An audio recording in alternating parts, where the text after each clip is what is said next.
Hey everyone, it's Claire Rogers from Itopia Coaching. Welcome back to my YouTube channel.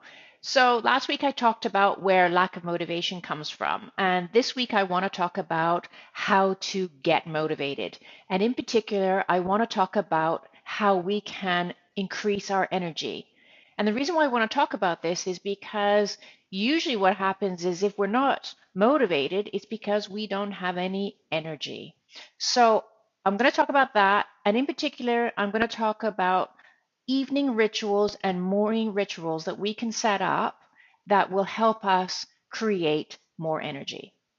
So, first up, in order to develop more energy, you're going to need to realize that you need to develop a habit. Now, contrary to popular belief, it does not take 21 days to form a habit. It actually takes 66 days.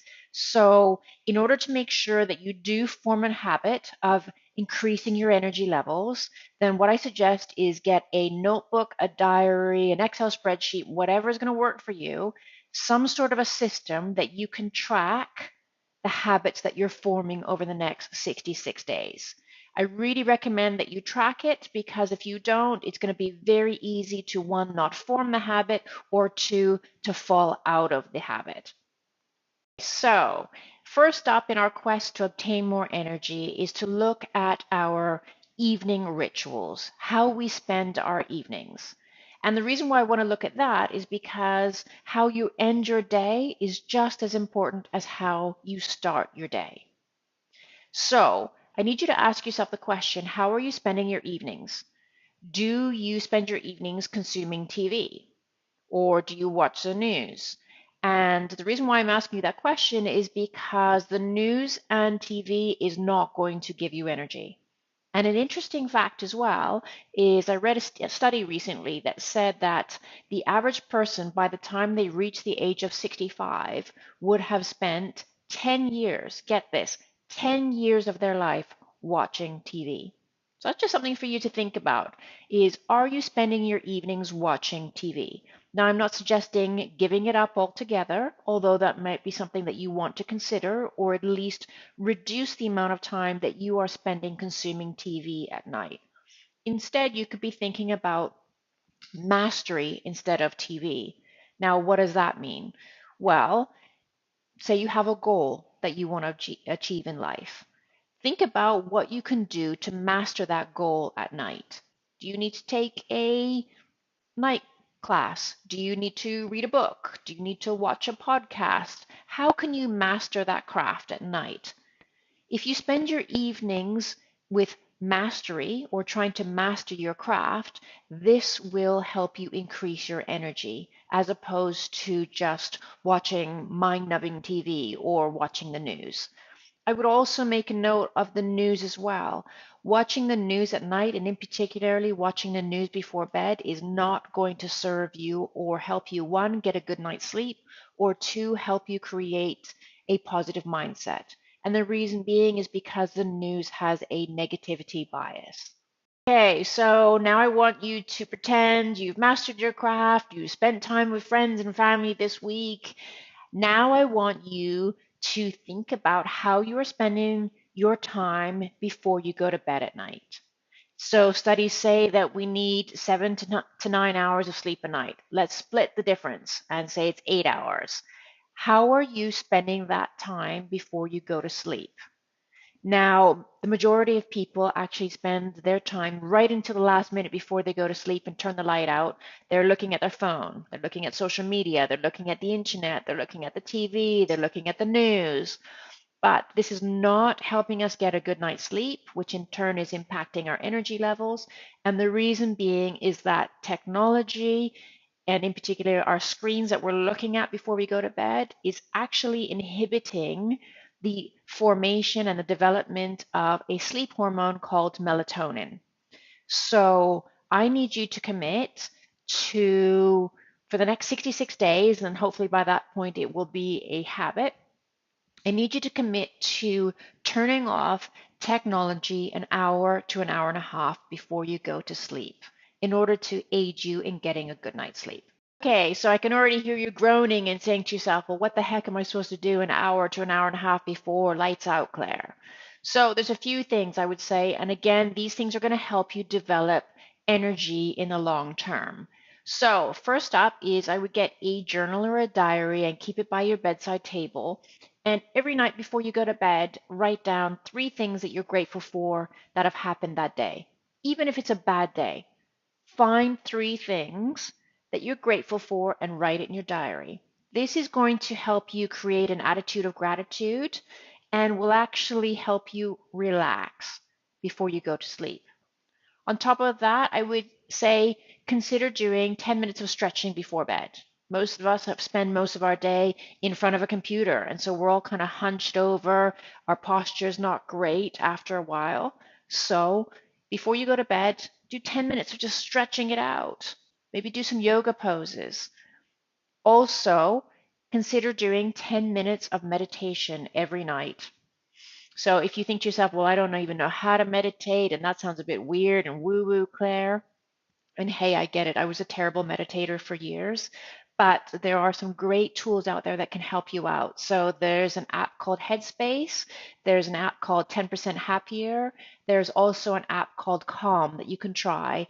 And all of them offer guided meditation. So if you're a newbie and you don't know how to meditate, this is a great place to start. Failing that, and if you know how to meditate already, then set the timer for 10 minutes and just practice deep breathing every night. The other thing I would say is consider reading before bed. Nothing too stimulating, but just something to help you relax. Okay, so now let's pretend that you have done all of your evening rituals, you've gone to bed, you've had a fabulous 8 hours sleep. Now we're going to talk about morning rituals. So, what's the first thing that you do when you wake up? Ask yourself that question. A lot of people, the first thing to do is they go to the kitchen and they make coffee, or they also grab their phone and they start looking at social media or emails that have come in the night before. If that's something that you do, I want you to stop that right now. The first thing I want you to do when you wake up is hydrate. So, why would you hydrate? So, think of it as your body is like a plant. Have you ever seen like a wilted plant or a wilted flower? They're kind of like this, and then you give it water and it wakes up. That's exactly what the human body's like. We're made up of 70% water. So, and we're all tired and kind of groggy first thing in the morning. So, first thing I want you to do is hydrate. Go get yourself a couple of glasses of water and drink that before you consume any coffee or tea or anything else. Hydrate. I promise you, in the long term, this is going to help you with energy levels. Now, going back to talking about coffee. So ask yourself how much coffee you're consuming a day, and is it nourishing you? Is it helping you? So it could be that coffee is fine for you, it works for you. Personally speaking, coffee jacks me up. It makes me feel like I'm on drugs. It doesn't work for me. So consider, how does coffee make you feel? And if it doesn't make you feel fantastic, then I would highly recommend actually green tea. Green tea itself can be a little bit bitter, but there's some great green teas out there you can get these days. Some have got ginger in it or guava fruit. So consider those things. Instead of coffee, consider replacing it with something that's healthy and nutritious, i.e., green tea, for example. Okay, so you've had your couple of glasses of water, you've got your green tea. Now what? So now what I want you to do is I want you to give yourself 20 minutes every morning just for you. And I want you to spend that 20 minutes getting intentional about how you want to spend your day.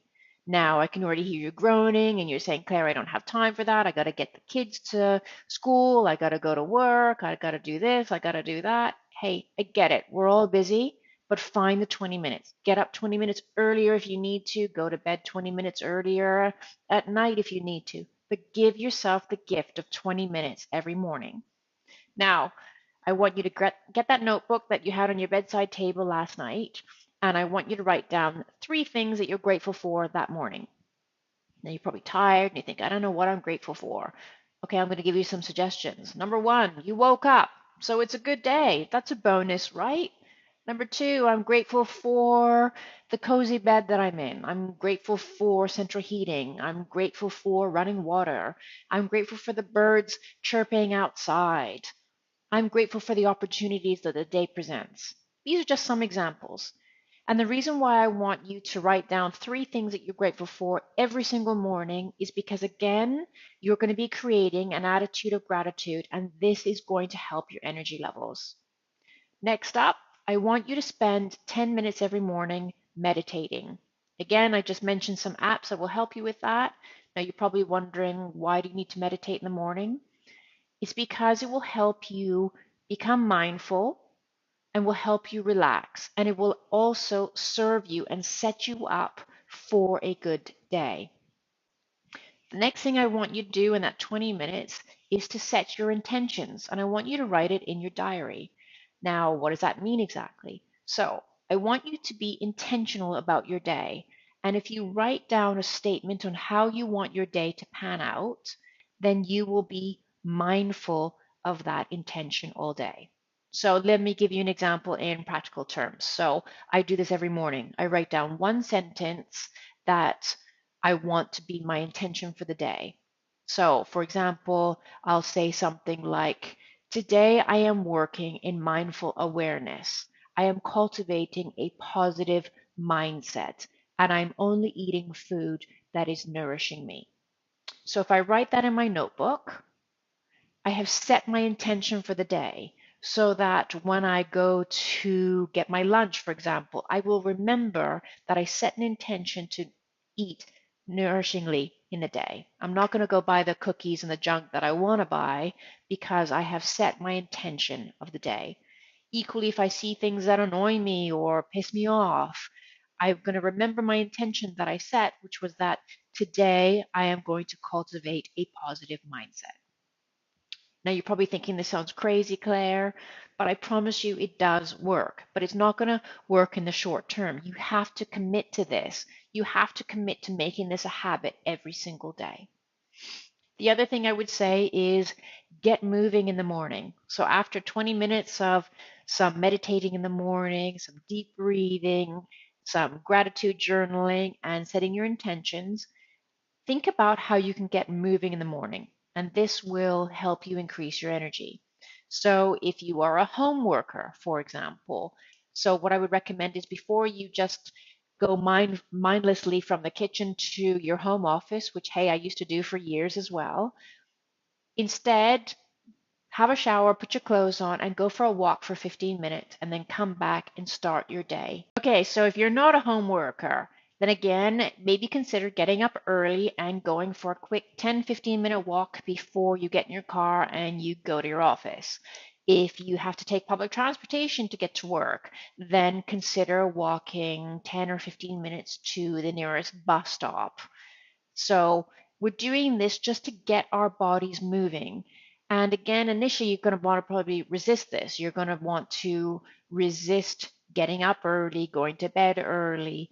It's going to feel like too many changes all at once. But I promise you that if you incorporate some of these changes that I've mentioned, and you do this over a period of 66 days to help you form a habit, then I promise you your energy levels are going to increase. I hope this video was very helpful. If you've got any questions or comments or some feedback, or hey, if you've got your own evening or morning rituals and I haven't covered those topics, then please let me know. I'm always open to learning and I'm always open to sharing the knowledge. So if you've got some great ideas, please share them with me and I will distribute them through my social media channels or through my newsletter. Thank you again for tuning in. I really appreciate it. And check back in next week. Have a great week ahead. Take care.